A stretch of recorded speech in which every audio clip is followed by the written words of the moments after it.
X Factor Especial número 2 foi publicado aqui em outubro de 1996, um ano que teve revista mutante pra caramba, eu já nem consegui acompanhar. Então essa daqui eu só fui comprar em sebo mais recentemente para finalmente ler, né?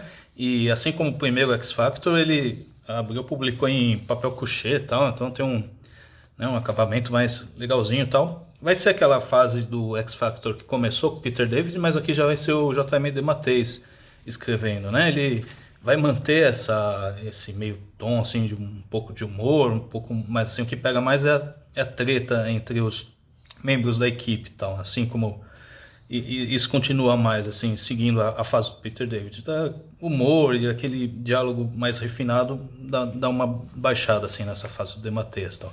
E os desenhos vai alternar entre o Greg Luzniak, que tem essa arte mais estilizadona, detalhada e tal, e da Jan Duursema, que é mais tradicional aqui.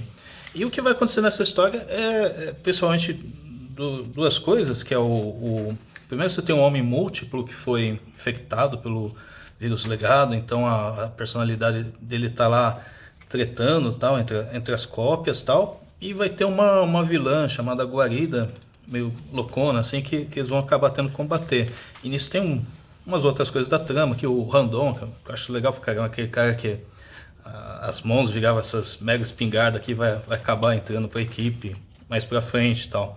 Então, assim, e a Honey aqui, olha, ela tava, acho que naquele arco lá do programa de extermínio, sofreu alguma coisa lá, então ela tá muito mais animalesca e tal.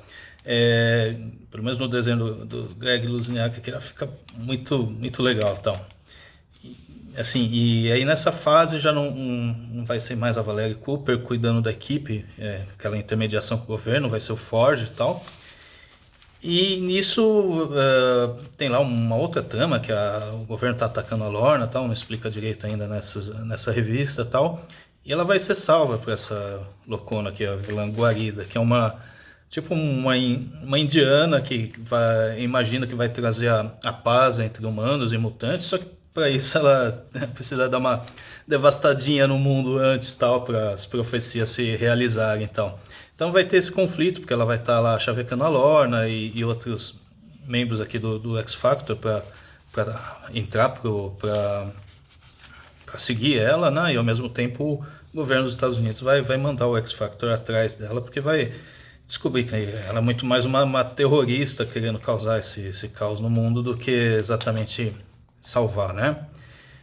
Então aqui, por exemplo, já é outro número com a Dan Dursema desenhando, porque nessa edição aqui, que vai de X Factor americano do 96 até o 100, mais um epílogo, ele, acho que a Abril não teve espaço para colocar aquelas páginas intermediárias, né, de abertura de revista, então vai direto, assim, né, sem nome de capítulo nem nada, tal. Então, por exemplo, daqui para cá já vai mudar de número, né, você nota pela mudança de desenhos, que esses dois desenhistas vão alternando.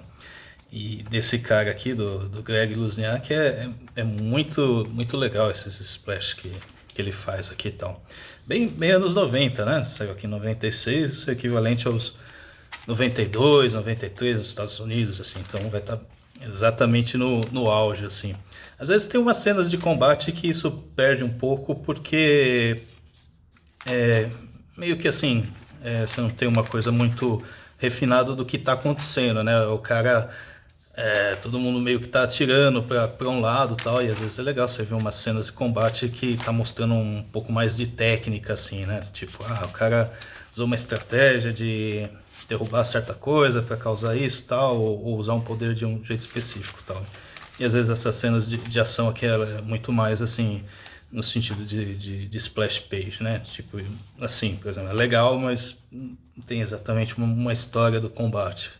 Mas essa revista é bem divertida, assim. Não vai ser o melhor trabalho do DeMatteis e tal, mas é divertido de ler. Aqui no final eles derrotam e tal. O Homem Múltiplo vai morrer, né? Como tá na capa e tal.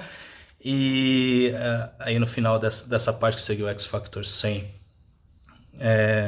conclui e tal. Tem uma pagininha mostrando o checklist de tudo que a Abril lançou de Mutantes em 1996. Porque daí além dos especiais das revistas mutantes mesmo, o Super Aventuras Marvel virou uma revista mutante, o Grandes Heróis Marvel também é só histórias mutantes, é coisa demais. É legal que tem essa arte aqui que saiu X Factor 100 lá, que a Abril reproduziu aqui, né? Isso tá em papel couché, ajuda bastante a ficar bem definido o desenho. E tem essa historinha aqui de epílogo, que é todo mundo lamentando a morte do Homem Múltiplo e tal. Não faz muito sentido, né? Porque ninguém morre, muito menos um mutante, muito menos ainda um mutante chamado Homem Múltiplo, né? Acho que mais pra frente vão dar alguma desculpa de que foi um dos clones dele que morreu, né? Obviamente. Mas tá que uma história legalzinha, assim, cada um meio que reencontrando, tá? Vamos lá conversar com a Tempestade, com o Professor Xavier. Tem a Moira lamentando bastante, porque eu acho que o Madrox lá, o Homem Múltiplo, ele ficou muito tempo na Ilha Muir, né? Então eles eram amigos e tal. E aí termina falando assim, por enquanto a gente tá dando uma pausa, mas em dezembro essa revista, as histórias do X Factor vão continuar lá na revista do Wolverine e tal. Então, assim, é aquele tipo de material que dificilmente eu acho que vai sair de novo republicado, né? Muito específico dessa época, então é bem legal de ler assim, achar esse formatinho e ler o que está na ilha mesmo.